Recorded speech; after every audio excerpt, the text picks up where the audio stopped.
비해서 매우 낮은 수치를 보이고 있습니다.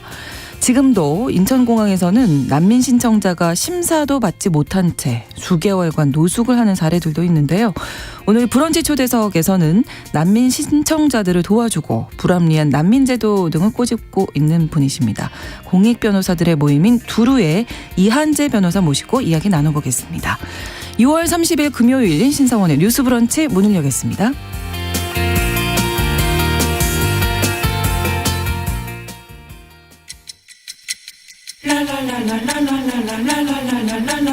듣고 공감하고 진단합니다.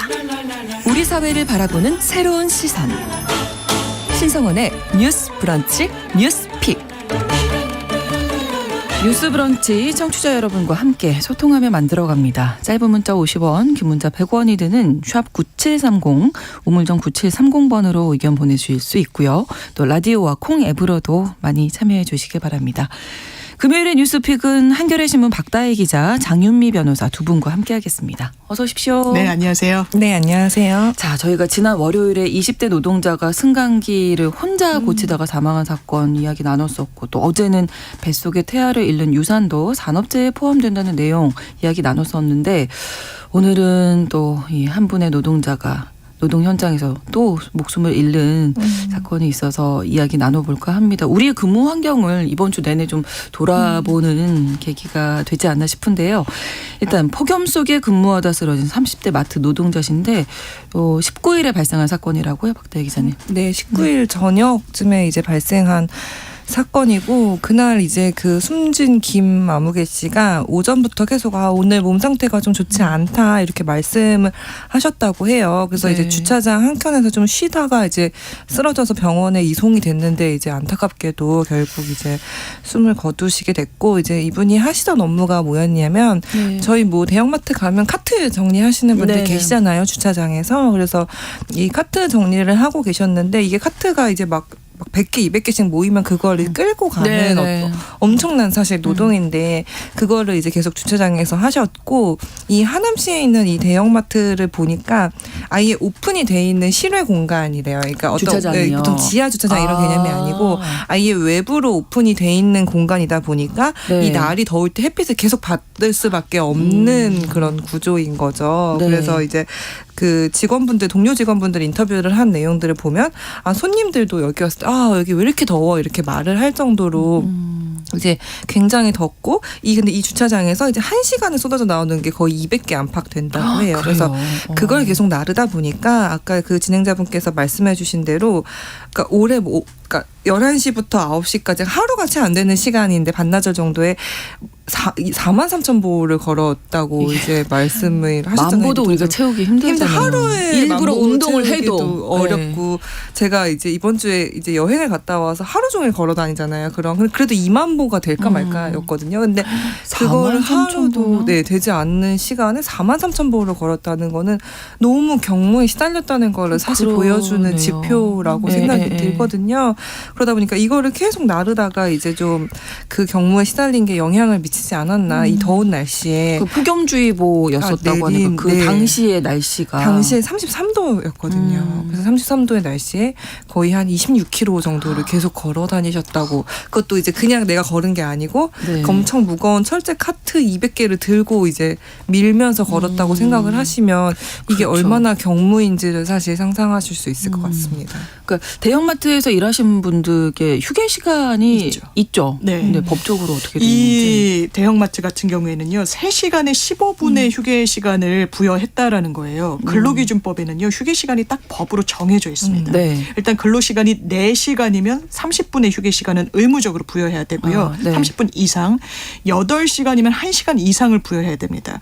이 업체 같은 경우에도 3시간에 15분이었는데 실제로 휴게 시간은 실질적 보장이 돼야 돼요. 네. 근데 주차장이라는 그 공간에서 근무를 하는 분이었잖아요. 직원들 휴게실은 5층 이 건물 내부에 있었다는 겁니다. 왔다 갔다 하는데 15분을 쉬는데 왔다 갔다 또 많은 고객들이 이동을 하는 그런 장소니까 엘리베이터나 뭐 에스컬레이터가 그렇죠. 있더라도 네. 막 분주히하는 이렇게 휴게 시간을 온전히 누릴 수가 없는 거예요. 그렇기 때문에 이 부분에 대해서도 이게 휴게 시간이 과연 정말 실질적으로 보장되고 있느냐.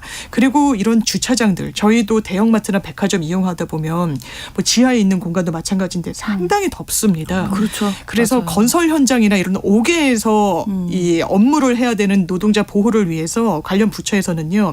이를테면 폭염주의보가 내려진 그 시점에 2시부터 5시는 네. 아예 업무를 하지 말아라라는 지침을 내리기도 해요. 아. 그게 제대로 지켜지지 않을 수 있죠. 왜냐하면 비용이 또 그렇죠. 부담되니까요. 그래서 네. 현장 실사도 나갑니다. 그런데 이런 주차 공간 등은 이런 지침 그리고 실사의 대상에서는 좀 제외돼 있는 부분이 있고요. 네. 그렇기 때문에 31살이면 정말 꿈을 이제 펼치는 청년인데 가장 체력이 네. 좋은 시기. 어떻게 보면 그렇죠. 네, 네. 네. 너무 안타깝습니다. 이게 저희가 지난주 월요일에 20대 노동자 아파트 승강기 고치다 추락사한 이 사건 얘기할 때도 네. 이게 권고사안으로 있다. 어떤 있어요. 가이드라인 네. 같은 게 이제 권고니까 강제성이 없기 그런 때문이다라는 부분이 있죠. 얘기를 했었거든요. 네. 요 낮 기온이 이렇게 옥외에서 일하시는 분들 너무 무더운 날 네. 지금 지침이 있다고 말씀을 해주셨지만 이게 지켜지지 않는 건 뭐 여러 가지 이유가 있겠지만 그렇습니다. 강제성 관련해서도 이게 거의 그 건설 현장은 거의 강제성을 갖는 것 같아요. 왜냐하면요. 아, 네. 정부 발주를 하는 건설 현장인데 이걸 안 지켰다 이러면 금액도 조정하고 이런 페널티를 좀 준대요. 네. 그런데 일반 사업장에도 말씀 주신 대로 가이드라인을 갖고 있습니다. 이를테면 이게 최고 기온이 아니라 체감 온도 기준이에요. 체감 온도가 33도 이상이다. 아. 그리고 폭염주의보 단계가 발령이 됐다라고 하면 1시간마다 10분의 휴게 시간을 줘야 됩니다. 네. 그리고 35도 이상인 경우에는 또 경고하고 38도 이상의 위험 단계에서는 15분의 휴식 시간을 부여해야 되는데요.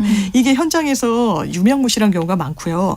그리고 노동자의 건강권과 관련해서는 산업안전보건법에 규율을 해놓은 경우가 많은데 사업자는 근로자에게 폭염에 직접 노출되는 근무를 하는 근로자에게는 옥외 장소에 작업을 할 때 휴게를 바로 그 공간에서 할 수 있도록 그늘진 장소 네. 그러니까 뭐 파라솔이나 이런 걸 설치하도록 돼 있는데 이번에도 옥외에 있는 주차장이었다고 하는데 그런 시설이 있었는지는 좀 의문입니다. 바로 옆에 휴식 공간이 있었으면 좋을 텐데 5층에 그러니까요. 휴게실 있었다고 하면 15분 휴식 시간에 왔다 갔다 하는데 다 15분 다 쓸 수 있으니까 네. 아유 그럴 바에는 내가 그냥 예. 여기서 쉬자 말씀 이렇게 맞습니다. 하셨을 것 같고 1743번으로 지금 이야기 들으시다가 4만 보 이상이면 8시간 쉬지 않고 걸으신 것 같다고 이걸 상상을 해보니까 너무 너무 안타깝고요. 더 안타까운 부분은 고인이 원래는 다른 업무를 했었는데 이 작업장으로 옮긴 지가 2주밖에 안 됐다고 하네요.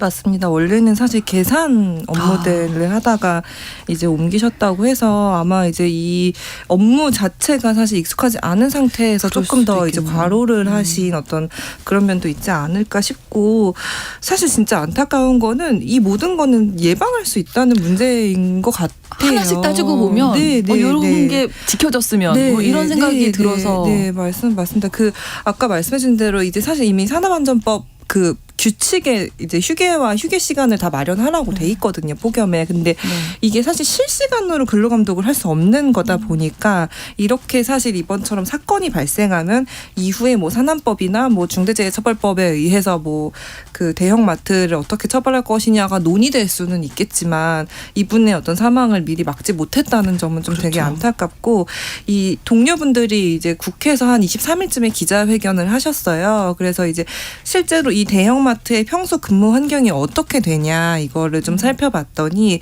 비단 이 주차장 업무뿐만이 문제가 아니라 계산대에도 이제 사람을 사실 안 쓰려고 하는 거죠. 돈을 안 쓰는 거예요. 또 인건비를 돈을 아끼기 아끼려고 위해서. 하다 보니까 그 계산대에도 3시간 이상씩 투입을 하면서 제대로 앉을 의자도 주지 않고요. 그다음에 폭염에도 이런 휴게 시간을 부여하거나 뭐 시원한 물을 곳곳에 배치하거나 이런 예방 조치들을 해야 되는데 그런 게 돼 있지 하나도 않았고 말씀하신 대로 사실 주차 뭐 사무실 근처에 휴게 공간이 같은 층에 있어야 되는데 그렇죠. 그런 것도 없었고 그리고 사실은 이거를 미리 그러니까 뭐 노동조합이랑 그 대형 마트 쪽이랑 이제 단체 협약을 맺으면 돼서 이제 거기에 이제 좀 요구를 계속해서 노조 쪽에서는 해왔다고 해요. 네. 근데 이 대형 마트 쪽이 노조랑 3년 동안 단체 협약을 맺지 않고 있다고 해요. 그래서 이거는 아마 노동법 위반 여부를 수사를 해야 될 것 같은데 이게 왜 그럼 이런 식으로 돼 있냐 보니 걸려도 그냥 벌금으로 떼었다는 거예요. 예를 들어 직장 어린이집을 설치하지 않았는데 그럼 그것도 약간 그런 법 위반인데 그것도 그냥 벌금을 내면 된다 이런 식으로 떼어왔다고 해요. 벌금 그래서 내는 게 더 싸다. 싸다고 생각하는 거죠. 이런 네. 노동자들을 위한 어떤 우리가 설치를 하거나 시설을 개선하거나 이런 문제보다는 인력을 더 채용하거나 이런 게 아니라 걸리면 벌금 내고 그런 식으로. 그래서 노조가 교섭을 계속 요구하면서도 이런 폭염 대책 혹은 그 캐셔들이 의자에 앉는 거는 되게 옛날에 좀 이게 지정된 지 되게 오래됐거든요. 근데 예. 그것도 이제 안 해주니까 이런 업무 개선을 해달라라는 이런 대책들도 되게 오랫동안 이미 요구를 해왔는데 사실은 이제 거기에 적극적으로 응하지 않았던 거죠. 그래서 이런 점을 볼 때 이런 노동 환경들을 분명 개선할 수 있는 여지가 있었는데도 네. 적극적으로 참여하지 않았다는 거. 그리고 제가 이번에 이 사태를 보면서 계속 이 마트 노동자들의 그런 노동 실태를 한번 검색을 해봤는데 주기적으로 돌아가세요. 사실 이게 처음이 아시겠지만 네. 주기적으로 돌아가시는 분이 계시고 대부분 과로사로 돌아가시고 그러다 보니까 우리가 너무 편리하게 이용하는 마트지만 네, 네. 이분들의 이제 노동 환경을 다시 생각해 볼 때가 아닌가 그런 생각이 많이 들었습니다.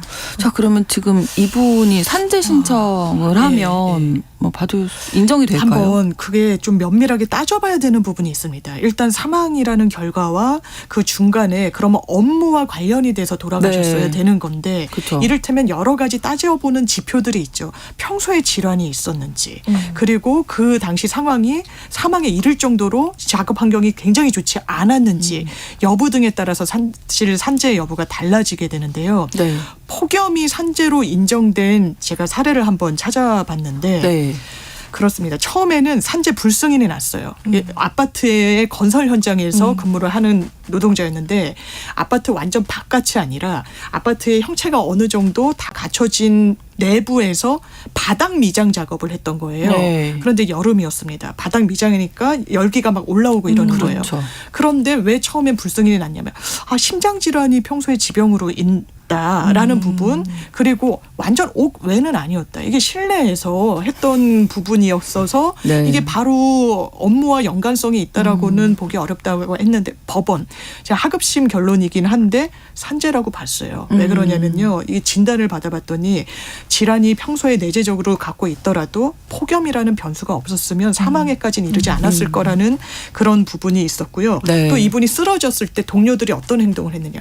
얼음이 막 가득 찬 물을 부어줬습니다. 네. 이 말인즉슨 이 사람이 더웠다는 쓰러진 게 거죠. 더웠다고 다들 인식하고 생각한 거죠. 있었구나. 네. 그렇다면 이걸 폭염과 무관하다라고 그래서 산재 인정을 안 해줄 것인가에 법원의 고민이 있었던 거예요. 이번 경우에도 33도 그리고 폭염 환풍도 제대로 안 돼 있었다. 뭐 이런 진술들 증언들이 나오고 있기 때문에 산재가 인정되길 좀 바라봅니다. 그렇습니다. 자, 이제 뭐 지금 어제도 비가 오고 비 오는 지역이 많은데 장마 끝나고 나면 폭염이 시작될 되겠죠. 텐데 네, 그래서 저희가 이 문제를 더 네. 생각을 해봐야 할 것이 뭐 취약한 노동 현장들이 있잖아요. 특별히 또. 맞습니다. 네. 사실 그 지난해부터 그 산안법 규칙이 바뀌어가지고 원래는 이제 그 야외 작업하는 경우에만 이런 휴게 시간을 지키라라고 돼 있는데 작년부터는 실내에서 일할 때도 폭염에 관해서는 쉬라고 이제 그 개정이 됐거든요. 그 의무화 규정은 생기긴 했어요. 네. 그래서 그거를 맞춰야 되는데 사실 지금까지 고용노동부가 이런 온열 질환으로 인해서 산재로 사망한 분, 그러니까 산재 인정을 받은 분들을 이제 카운팅을 해보면 사실 건설업 부분이 제일 많아요. 그렇죠, 일단은 아무래도 야외 작업을 하다 보니까. 네. 근데 이제 그 건설업 노동자분들 현장의 목소리를 들어보면 뭐랄까 아무래도 그러니까 그러니까 실제로 현장 노동자분들은 인지를 하고 있는 경우도 드물고 그거를 1시간에 10분씩 쉬어가지고는 공사 시간을 못 맞출 수가 맞춘다는 없어요. 거예요. 이 발주 그 타임라인을 못 맞춰서 너무 한가한 소리를 한다. 이거 이렇게 맞추면서 우리 1시간에 10분씩 쉽니다라고 하면 그 다음날 바로 그 현장 팀장이 당신 나오지 마세요. 이런 말을 들을까 봐 무섭다는 거예요. 그래서 이 현장의 분위기가 강제될 수 있게 하는 방안에 대해서는 좀 고용노동부가 더 면밀히 살펴야 할 것 같다는 그러네요. 그런 생각이 들고 네. 아까 말씀하신 대로 이제 실내에 있는 작업자들 우리가 열을 이용해서 이제 노동을 하시는 분들이 계시잖아요. 예를 네. 들면 급식 급식 노동자 노동자분들. 분들도 네. 계속해서 이 조리대 앞에 있으셔야 하다 튀기고 보니 볶고 뭐 하시니까 사실 여름에 얼마나 더 요리 집에서도 잘 안 하게 되지 거기 않으시나요? 가기 싫다니까요. 네. 여름에는. 네. 맞습니다. 근데 얼마나 또 그리고, 네. 많은 인분을 또 준비를 하셔야 되기 때문에. 그 장시간 그 앞에서 불 앞에 계속 서 계셔야 하니까 그런 분들이 계실 거고 그 지난해에도 몇 번 이제 얘기가 좀 됐었는데 쿠팡 물류센터 노동자분들 중에도 이렇게 여름에 돌아가신 분들이 좀 계시거든요. 그게 그 쿠팡 측에서는 물류센터에 우리가 에어컨을 따로 설치할 수 없다라고 이제 주장을 한 적이 그래요? 있어요. 네. 근데 사실은 신선식품 배송하고 하려면 네. 충분히 에어컨을 설치할 수 있는데 그게 보통 이 쿠팡 물류센터가 그냥 창고로 등록이 되다 보니까 그러니까 사람이 거주하거나 사람이 이제 사는 시설이면 어느 정도 뭐 근무하는 시설이면 뭐 냉방 시설이나 그 온열 관련 뭐가 시설을 있겠죠. 예. 설치하라는 그런 의무 규정들이 있는데 그냥 물건 창고예요. 창고예요. 네, 이렇게 등록이 되다 보니까 그걸 뭐 굳이 의무 규정이 없는 거예요. 그러다 보니까 이제 더울 때, 아주 더울 때, 아주 추울 때 이제 쿠팡 물류센터에서 일하시는 분들이 좀 사고를 당하시는 경우가 있어서 이번에도 좀 사실 걱정이 많이 되고 그런 게 좀 지켜져야 된다는 이제 이번 사를 찾다가 네. 아마존의 경우도 찾아보면 미국 이제 아마존도 네. 원래는 그 물류센터 노동자들을 위해서 아무 이런 냉방 시설을 설치를 안 했었대요. 안 하고 거기도 문제가 되면 돈으로 내고 약간 이렇게 하다가 노동자들이 이제 완전 이제 합심해서 이제 시위를 하니까 그제서야 이제 좀 냉방 시설을 설치를 했다고 하더라고요. 근데 우리가 그런 건 따라가지 말아야겠다. 미리미리 그럼요. 좀, 좀 어쨌든 사람의 목숨이 가장 중요한 거잖아요. 그래서 좀 물류센터나 이런 것도 대비가 좀 철저히 됐으면 그런 생각이 듭니다. 네. 뭐 계속 요구는 하고 계신데 네. 이제 들어주지를 않는. 그러니까요. 거죠. 이게 지침이 있고 강제성을 띄어도 비용을 가장 우선시하죠. 그러면 그러니까 이행강제금인 거죠. 이를테면 아까도 말씀 주셨지만 어린이집 만들어라. 어떤 편의시설을 네. 구비해라. 우리는 안 하고 그냥 이행강제금. 왜냐하면 이걸 강제로 만들라고 어떤 행위를 법적으로는 강제할 수가 없는 거예요. 기업한테도 개인한테도. 그러면 우리는 그걸 하지 않으면 하루에 얼마 내지는 뭐 거기에 따른 페널티로 금전적인 비용을 내야 되는 건데 이게 사회의 어떤 선진적인 문제랑도 관련되는 것 같고 쿠팡 같은 경우에도 물류창고 이런 얘기를 하는 것 같더라고요. 우리가 화재가 여러 차례 나지 않아요. 네, 그러면 이제 전선의 문제 등 안전 때문에 하지 않는다라고 했는데 이건 잘 헤아려야 봐야 되는 거고 노동자가 또 행복해야 이 사회가 또 잘 그럼요. 작동하는 부분이 있기 때문에 정말 이제 더위 앞두고 더는 사망하는 이런 폭염 속에 노출돼서 돌아가시는 분들은 이제는 더 이상 없어야 될 것 같습니다. 뭐 이윤 이익 때문에 이런다고 말씀을 했지만 이 한 명 한 명의 노동자들이 행복하고 안전하게 일을 해야 또 이윤도 더 발생하는 거 아닌가. 저도 그런 생각도 드는데 맞아요. 조금만 더 신경을 써주시면 될 것 같은데 맞습니다. 예방이 돼야 될 것 같아요. 네, 네.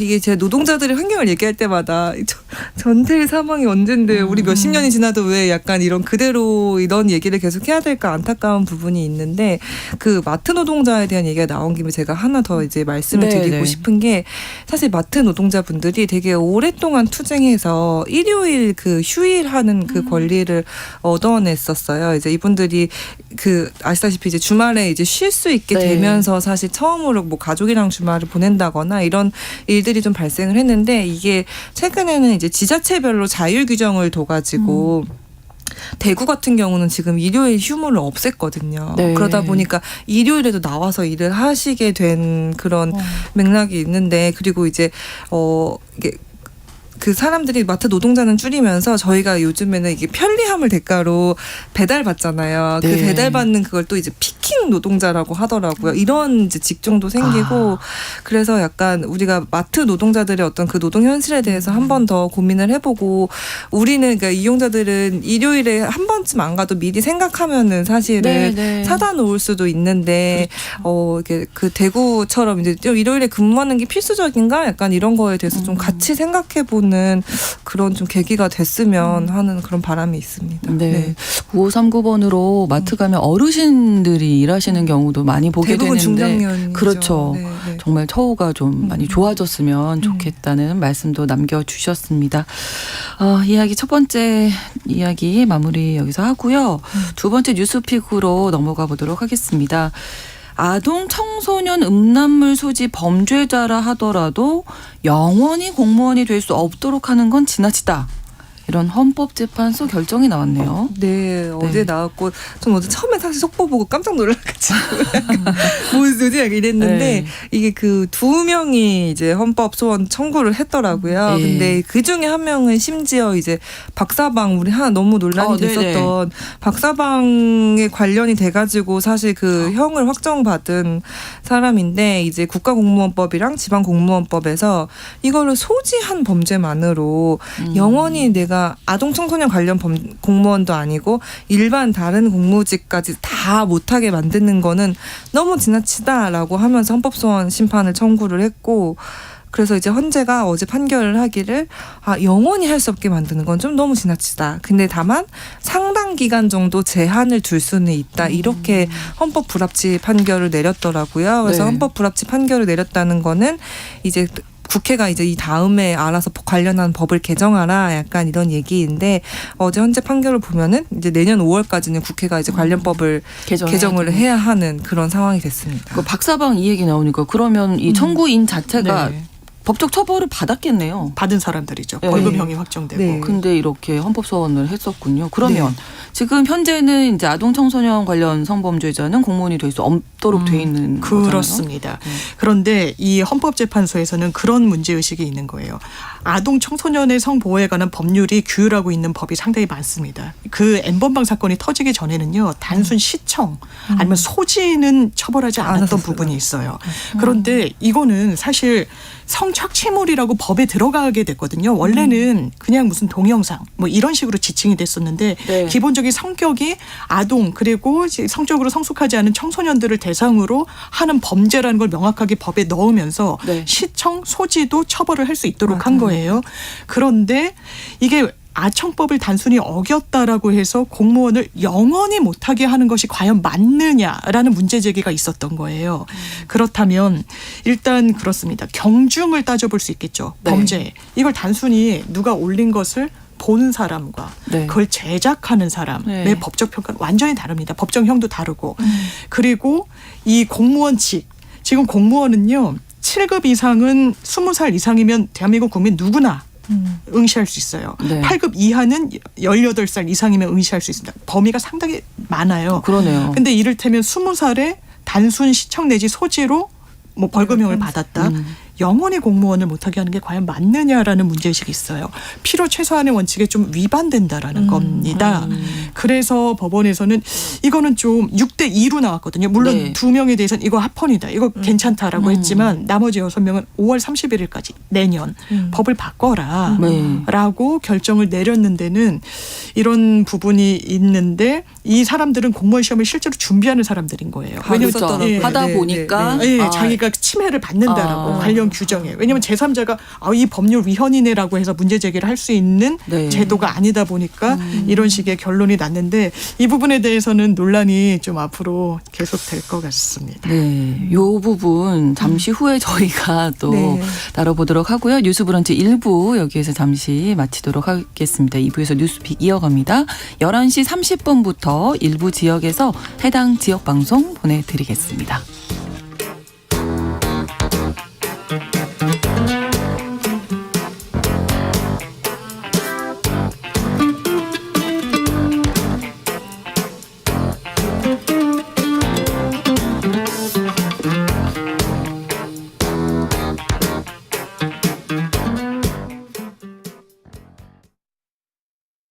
지금 시각은 11시 30분입니다. KBS 여러분은 지금 KBS 1라디오 신성원의 뉴스 브런치를 함께하고 계십니다. 자, 어제 나왔던 헌법재판소 결정에 대한 이야기 나누고 있는데요. 아동 청소년 음란물 소지 범죄자라 하더라도 영원히 공무원이 될 수 없도록 하는 건 지나치다라고 6대2로 이제 결론이 났는데 그러면 아동 청소년 음란물 소지 전과자가 공직 진입을 하는 건 허용돼야 된다.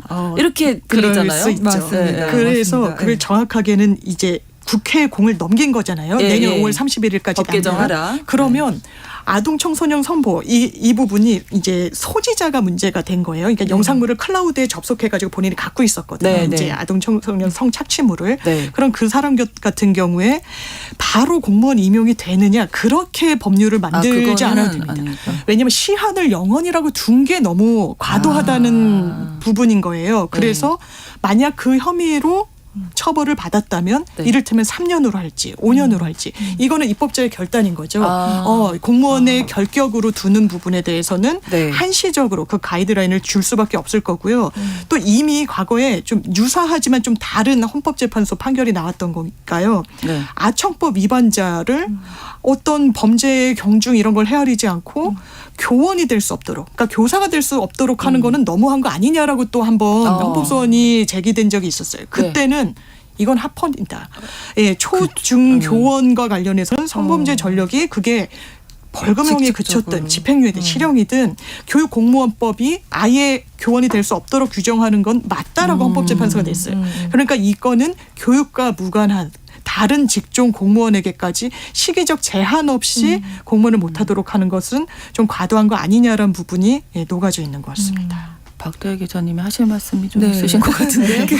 이게 저 보니까 국가공무원법의 그 결격 사유에 해당하는 다른 범죄도 그게 형이 확정되면 네. 영원히 사실 임용이 불가능한 게 아니라 그냥 맞아요. 일정 기간이 지나면 기간이 정해져 네, 임용이 있고. 가능하다고 돼 있다고 해요. 그러다 네. 보니까 이제 이것도 그거에 맞춰서 이제 비례 원칙 같은 거를 보겠죠. 이제 법적으로 이제 그런 거를 볼 때 영원히 금지하는 건 과하다라고 판단을 내린 것 같은데 네. 아쉬운 점은 뭐 있을 수밖에 없는 것 같아요. 왜냐하면은 사실 소지라는 게 말씀하신 대로 N번방 박사방이 공론화되면서 법의 이 범위로 들어온 범죄인데 그 소지가 그냥 정말 개인적으로 소지해서 끝나면은 모르겠어요. 그것도 범죄인데 그 소지가 사실 유포로 이어질 가능성도 굉장히 높고 이게 다른 것도 아니고 사실 아동 청소년 대상 그렇죠. 성착취란 말이에요. 근데 이미 그거를 소지한 것만으로도 그 영상 속에 있는 아동 청소년 피해자의 권리는 완전히 이제 침해가 되는 상황이거든요. 그래서 이제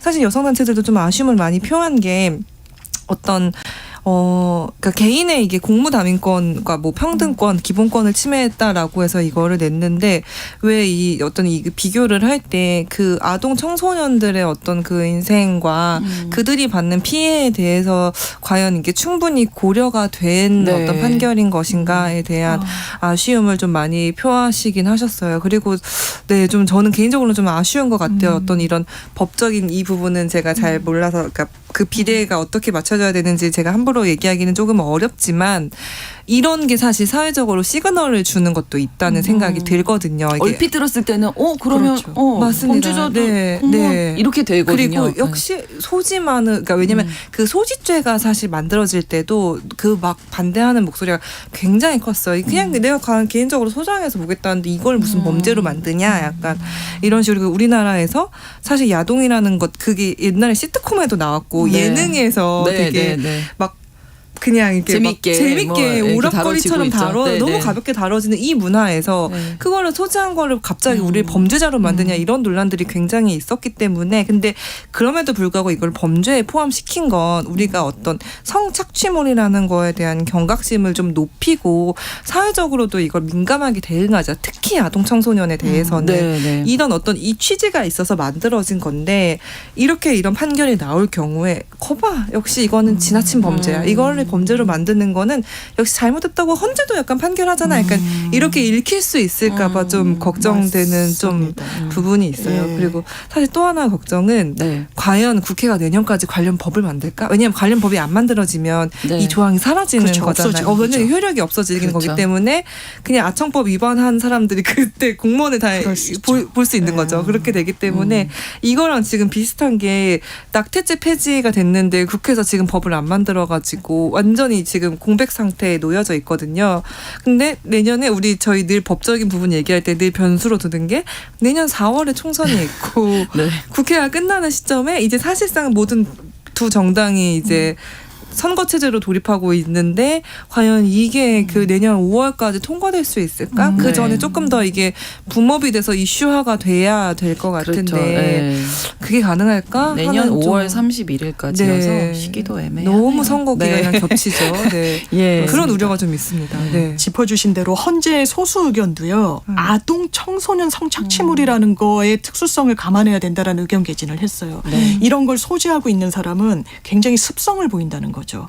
유포의 가능성도 열려 있고요. 굉장히 상습성의 가능성도 높은 상황에서 약간의 면죄부를 주는 거는 허용될 수 없다는 소수 의견이 그래서 나왔고, 다만 다수 의견은 제작과 소지는 완전히 법적 평가가 다르다. 제작이라는 건요, 저희가 실무를 하다 보면은 이 아청법상 제작은 뭐 정말 뭐 카메라 두고 조명 두고 찍는 그런 개념의 제작이 아니에요.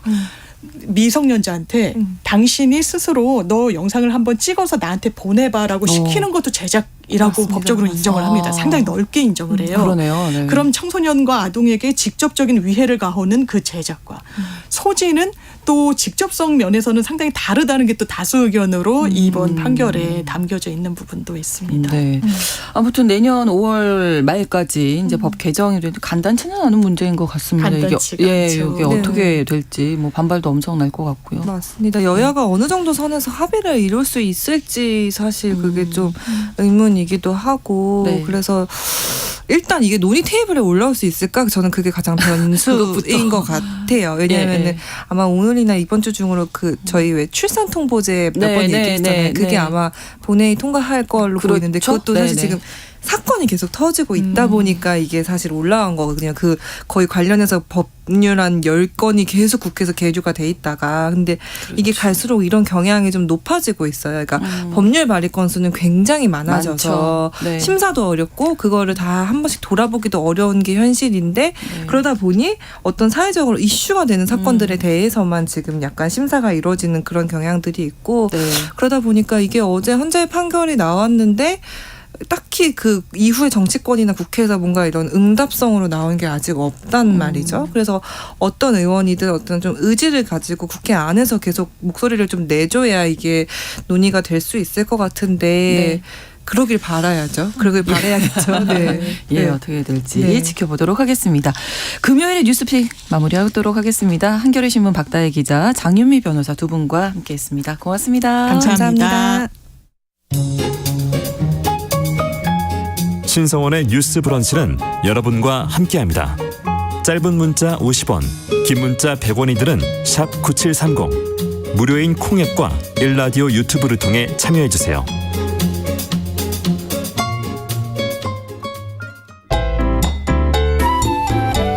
오늘의 인물을 만나봅니다. 뉴스 브런치 초대석.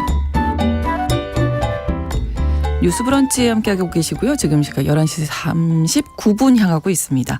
지난 6월 20일이 세계 난민의 날이었습니다. 우리나라 아시아에서 최초로 난민법을 만든 나라지만 여전히 난민에 대한 편견과 오해가 많은데요. 그래서 오늘 우리나라의 난민제도 좀 돌아보려고 합니다. 브런치 초대석 공익 변호사들이 모인 사단법인 두루의 이한재 변호사 모셨습니다. 어서 오십시오. 안녕하세요. 예, 반갑습니다. 네, 사단법인 두루 이한재입니다. 네. 두루에 대해서도 짧게 좀 소개해 주실까요? 네. 두루두루 이렇게 좀 살펴보자. 이런 의미이실까요? 네, 뭐 아마 처음에 그런 의도가 맞았을 것 같고요. 네. 제가 일하고 있는 곳이 사단법인 두루라는 곳인데 네. 여기가 전업 공익 변호사 단체입니다. 그래서 전업 공익 변호사가 뭔지 좀 낯서실 수도 네, 있는데 네. 이게 법률 비용을 감당할 수 없는 분들의 문제인데 꼭 대응이 필요하고 이게 네. 정말 소수자의 문제이고 우리나라 인권 이슈여서 꼭 대응이 필요하다 이런 것들이 있잖아요. 그렇죠. 그래서 그런 것을 대응하기 위해서 변호사들이 당사자에게 돈을 받지 않고 후원 등의 방법으로만 이제 수입을 유지하는 그런 네. 변호사들이 정말 소수 있습니다. 예. 그래서 저희는 그 중에서도 그런 변호사들만 모여 있는 단체이고요. 네. 지금 저 13명이 함께 하고 있고 네. 장애인, 사회적 경제, 이주민 난민, 아동 청소년 이렇게 4가지 분야 다루고 있습니다. 그 중에서도 이한재 변호사님은 이제 난민 관련해서 맞습니다. 저는 예. 이주민 난민 일을 네. 다루고 있습니다. 자, 난민 신청자들이 어쨌든 이제 본국에서 한국행을 택한 거잖아요. 왜 우리나라를 택했다고 하나요? 아, 네. 그래서 되게 본격적인 이거 이제 좀- 난민 얘기인데요. 예, 이거 좀 궁금하더라고요. 저는 네. 난민 이슈를 저희가 지난번에 다뤘었거든요. 네. 네. 일단 난민들에 대해서 저는 오히려 이게 가지고 있는 제일 흔한 오해인 것 같아요. 한국을 선택했을 것이다 이런 생각을 많이 하시는 네. 것 같아요. 근데 제가 2021년에 그 이탈리아에서 있었던 그 국제 포럼에 참석한 적이 있었는데 네. 그때 이제 이탈리아 교수님이 얘기를 하시더라고요. 지금 이 강의실 한가운데 폭탄이 떨어졌습니다. 그럼 네. 여러분은 앞문, 뒷문, 중간문 중에 어디로 나가시겠습니까? 아무 문으로는 나갈 수만 있으면 네. 되는 거죠. 그거죠. 그래서 아. 난민은 그냥 폭탄이 떨어진 것처럼 그냥 가장 가까이 있는 문, 그냥 잡히는 문을 아무거나 잡는 것이고 급하기 때문에 나가야 되기 때문에 뭐 아니면 앞 사람 따라서 그냥 나갈 수도 있고 네. 어딘지도 모르고 그냥 아. 따라갈 수도 있고 그렇게 해서 가는 것이 난민이기 때문에 실제로도 그렇습니다. 그래서 와서 보면은 여기가 어딘지도 잘 모르고 오시는 분들도 많고 한국에 대한 정보도 없는데 네. 그냥 일단 오신 거예요. 네, 뭐 하는 데인지도 모르고 그 그냥 나라에서 살 수 없기 때문에. 네, 지금 뭐 어떤 일이 터져서 빨리 나와야 되니까 그냥 잡히는 대로 갈 수 있는 곳을 아무데나 가시는 경우가 대부분입니다. 헉, 그럼 그 손을 잡아줬어야 됐는데. 네, 그래서 우리나라 그런 생각이 드는 거죠. 난민 인정률이 너무 네, 낮다면서요. 네, 맞습니다. 예, 그 부분도 좀 몇 프로나 되나요? 네. 신청을 하게 되면 그래서 신청까지 됐다고 쳤을 때 난민 인정률이 역대 2% 정도 되고요. 2%요. 네, 2%. 근데 이제 이게 올라가고 있는 추세가 아니고 2021년에 사상 최악의 0.4%였거든요. 그래서 이게 사실 최근에 조금 떨어지고 있는 추세입니다. 왜 그래서 그런 건가요? 뭐 사실 구체적인 이유가 있다고 생각되지는 않는데 미묘하게 조금씩 떨어지더라고요. 그래서 최근 한 3, 4년간의 인정률은 대략 1% 정도로 보고 있습니다. 그렇군요. 근데 이게 신청이 받아져서 난민 인정률이 아까 이렇게 말씀해 주셨잖아요. 맞습니다. 신청이 안 되는 경우도 많은 거잖아요. 네, 신청이 안 되는 경우도 많고, 근데 신청이 된 경우를 기준으로 봐도 사실 이게 1%가 어느 정도인지 감이 안 올 수 있는데, 그러니까 유럽 평균으로 봤을 때 40% 정도, 미국, 캐나다는 60% 정도거든요. 그러니까 뭐 1%, 2% 이거는 일단 정상적인 사실 그러네요. 인정률은 아니라고 봐야 됩니다. 뭐 숫자로 보면 독일 같은 데는 210만 명 이렇게 돼요. 난민의 숫자가. 뭐 네. 사회 문제가 된다 뭐 그런 얘기가 나오려면 사실 네. 이 정도 규모인 건데 그렇죠. 우리나라는 인정자가 이 역사상 총 인정자가 1,300명 정도 됩니다. 1,300명. 네. 아, 어떤 경우에 그럼 난민으로 인정이 되는 겁니까?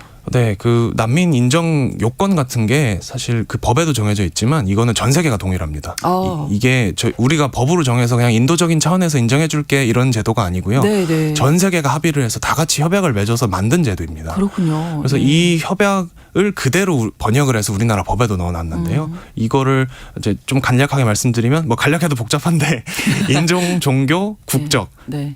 특정 사회 집단의 구성원 이어서 박해를 받을 공포가 있고 이 공포 때문에 출신 국가에서는 보호받을 수 없다고 느끼는 사람이라고 돼 있습니다. 그래서 굉장히 추상적이고 복잡한데 그러다 보니까 이게 근데 한 줄이 굉장히 중요하거든요. 이 전 세계에 통용되는 기준이기 그렇죠. 때문에 네. 그래서 유엔 난민기구에서 이거를 주기적으로 이 해설서를 내고 있어요. 이 한 줄을 어떻게 해석할 것인가라는 것을 책 한 권으로 내고 있고 그래서 그 책에 따라서 전 세계가 다 같이 판단을 하고 있는 것이죠. 근데 이제 한국의 같은 경우에는 굉장히 특이하게도 이게 국제 의무인데도 네. 이거를 국내법상의 의무라고만 보고 있는 것 같아요. 그래서 그 한 줄만 우리의 나름대로 해석을 하면 된다 이렇게 봐서 전 세계에 통용되지 않는 나름의 해석으로 이걸 해석을 하다 보니까 이 아무데도 없는 이 1% 인정률 이런 게 나오고 있는 그렇군요. 겁니다. 그럴 수 있는 게 아니라 전 세계적으로 동일하게 네, 맞습니다. 인정이 이 돼야 동일한 하는 건데. 기준인데요. 그럼 맞습니다. 난민으로 인정받기까지의 과정이 궁금한데 이 부분 꼭 말씀하고 싶으셨다면서요?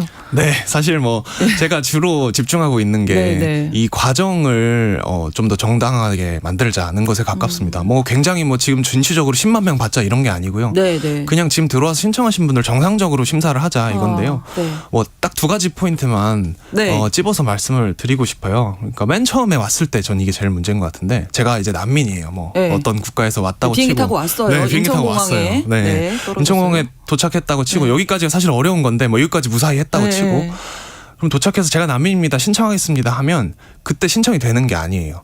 우리나라에서는 특이한 제도를 운영하고 있는데 잘 알려지진 않았는데 국경에서 밀어낼 수 있는 제도를 굉장히 적극적으로 운영하고 있습니다. 그래서 방금 제가 이제 신청을 했다고 했잖아요. 네. 그러면은 인천공항에 저희가 잘 모르는 지하에 예. 어떤 수용시설 같은 게 있어요. 아, 그래요? 네, 난민 심사 대기실이라고 거기에 이제 그 신청자를 일주일 동안 대기를 시킵니다. 그러면서 되게 집중적인 조사를 받는 거죠. 일주일 동안 숙식을 하면서 거기 안에 갇혀서. 그래서 그 조사가 난민 심사가 아니고 난민 심사를 받을 만한 사람인지를 심사하는 예비 심사예요.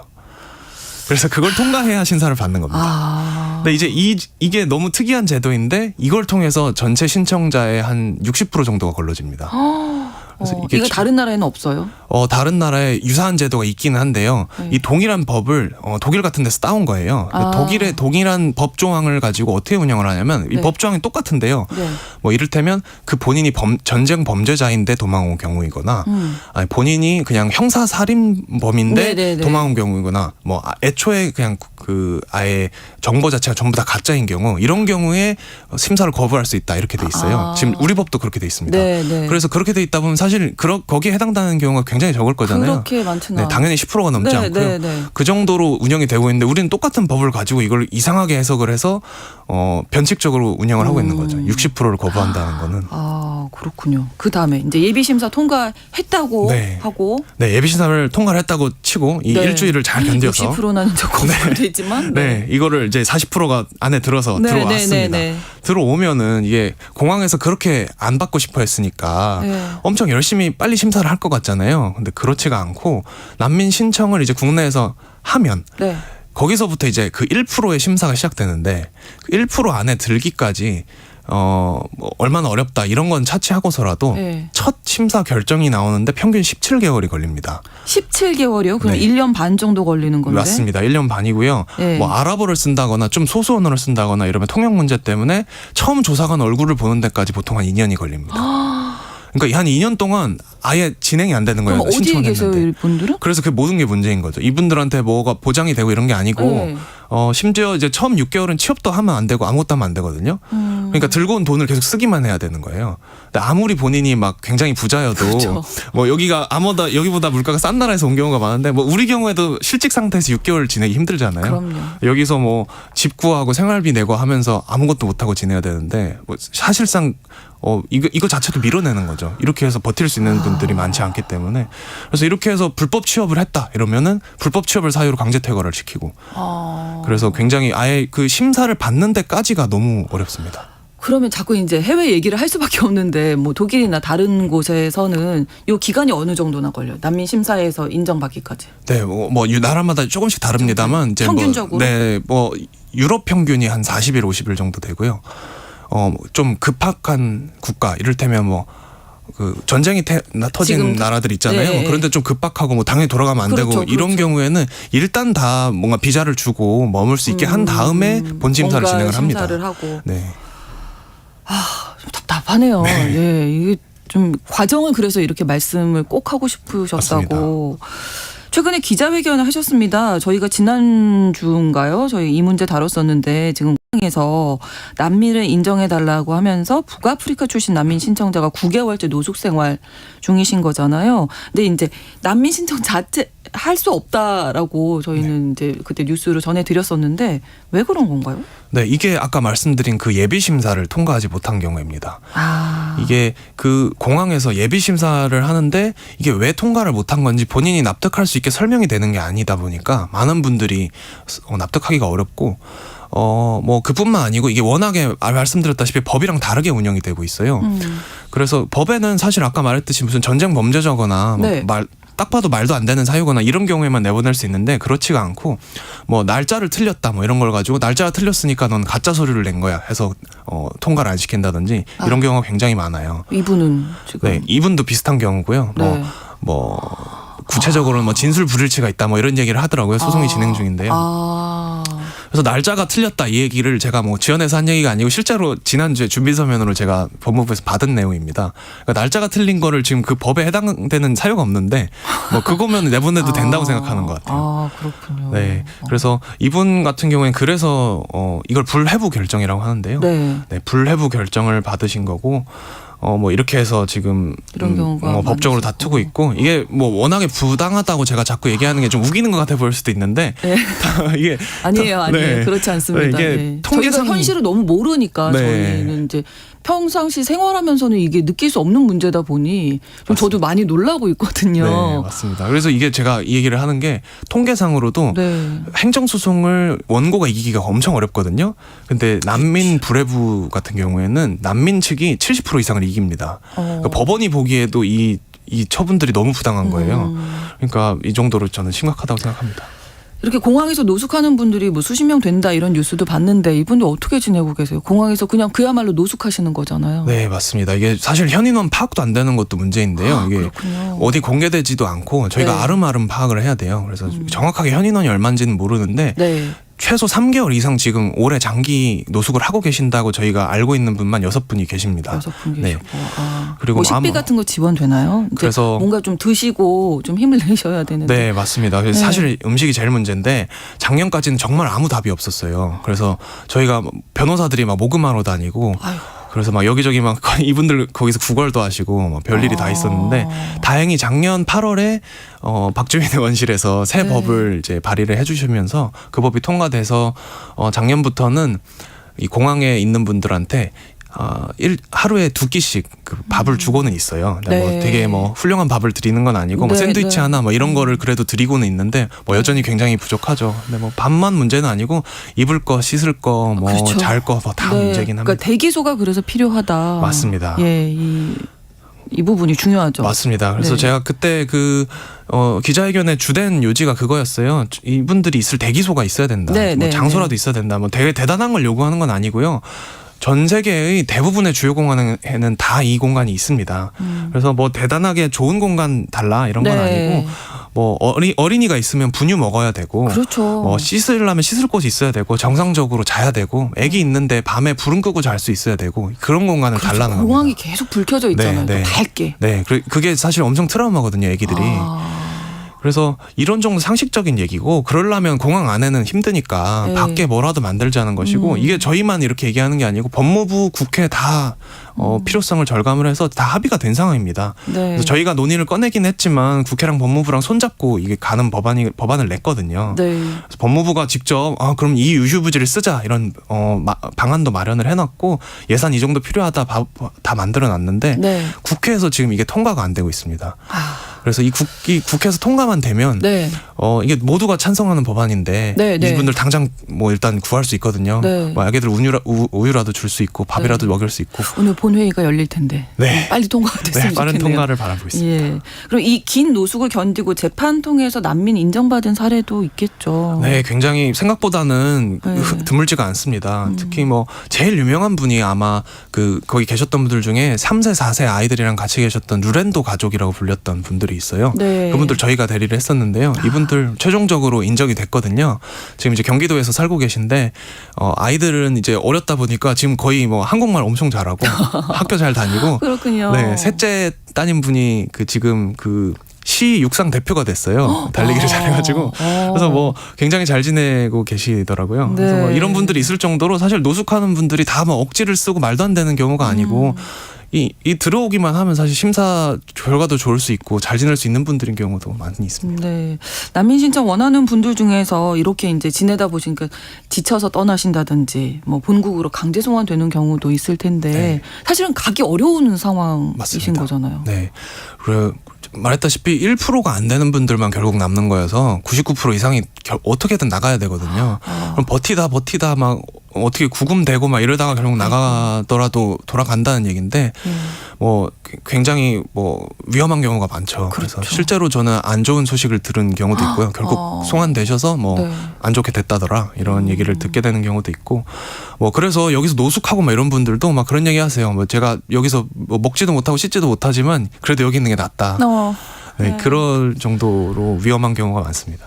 출신국 사실조회가 또 문제라면서요. 네, 이게 너무 또 말이 어려워서 네, 복잡한 저희가 뭐 얘기죠. 시간이 없으니까 제가 막 네. 계속 여쭤보고 있는데 맞습니다. 궁금한 게 너무 많아서 할 얘기가 많은데 네. 이게 뭐 어려운 말이지만 이런 겁니다.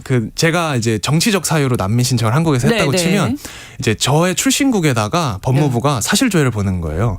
이한재라는 사람이 니네 나라에서 엄청 핍박을 받아서 여기 왔다고 하는데 이거 맞아? 이렇게 보내는 거예요. 그럼 안 되잖아요. 그래서 그렇게 하면 이제 그게 뭐라고 하겠어요? 우리는 아니, 그런 아니, 그럴 리가 없는데? 우리는 민주주의 국가야. 그렇게 이런 얘기하겠죠. 대답이 오죠. 그러면 이제 그 대답변이 오면 봐봐 너 가짜 난민이래잖아. 이러고 내보내는 그럼 거죠. 다시 가야 돼요. 네, 그럼 그런 거죠. 네. 박해받잖아요. 그래서 이거가 제가 보기에는 굉장히 큰 이 난민을 거부하는 수단으로 사용이 돼 왔어요. 근데 이게 법무부만 그런 게 아니고 사실은 좀 안타까운 얘기인데 법원도 이런 판단을 좀 편하게 사용을 해왔어요. 그래서 법원이 나서서 사실조회를 받아와라 이렇게 재판 중에 얘기를 많이 하거든요. 예. 근데 이런 말씀하셨다시피 제일 위험한 거는 뭐 난민 인정이 안 되는 것도 안 되는 건데 그 다음이 문제예요. 그러니까요. 네, 그래서 제가 진짜 대리했던 경우 중에서는 이 사실조회가 보내지자마자 본국에서 이 난민분의 부모님 집으로 정보 경찰들이 들이닥쳐가지고 집을 막 박살을 내고. 남아있는 가족도 있을 수 있으니까. 네, 그래서 그때 동생이 고등학생이었는데 잡혀갔거든요. 그래서 그 동생이 지금까지 못 돌아오고 있어요. 아이고. 그런 경우가 있을 정도로 이게 굉장히 큰 문제입니다. 네. 우리 사회 난민에 대해서 또 가지고 있는 편견 같은 게 있으면 마무리 말씀으로 네. 예, 이런 건 좀 생각 안 해주셨으면 좋겠다 이런 네. 하실 말씀 있으실 것 네. 같아요. 사실 막연한 기분으로 거부감이 있는 게 제일 큰 것 같아서 이거는 정말 함께 어우러지며 살면서 극복해야 되는 것이고 그렇죠. 반박하기 어렵거든요. 네. 오히려 막 구체적인 얘기들은 제가 다 반박할 수 있어요. 뭐 네. 이를테면 뭐 세금이 들어간다 이런 네, 거, 네, 네. 뭐 난민 세금 한국이랑 아니죠. 네 동일하게 네. 냅니다. 네. 동일하게 내고요. 뭐 무슨 복지 혜택 받는 거 없습니다. 네. 난민 연금 이런 거 없습니다. 그냥 이분들 똑같이 여기서 살 권리만 주어지는 거고요. 아무것도 살 주는 게 수만 있게 없습니다. 해달라. 네. 들어올 살아도 수 된다. 있게만. 네, 네. 그겁니다. 알겠습니다. 그리고 뭐 이분들 오면은 뭐 무슨 범죄율 이런 거 범죄율 한국인보다 훨씬 낮고요. 네. 굉장히 기우라고 생각하고 정말 같이 지내다 보면 다들 느끼실 것 같습니다. 네. 자, 오늘 많은 이야기 나누는데 난민에 대한 인식을 바꾸는 게 정말 중요하다. 맞습니다. 강조해 주신 것 같습니다. 브런치 초대석 사단법인 두루의 이한재 변호사와 함께했습니다. 고맙습니다. 감사합니다. 신상원의 뉴스 브런치 금요일 순서 마치고요. 다음 주 월요일에 다시 인사드리겠습니다. 고맙습니다.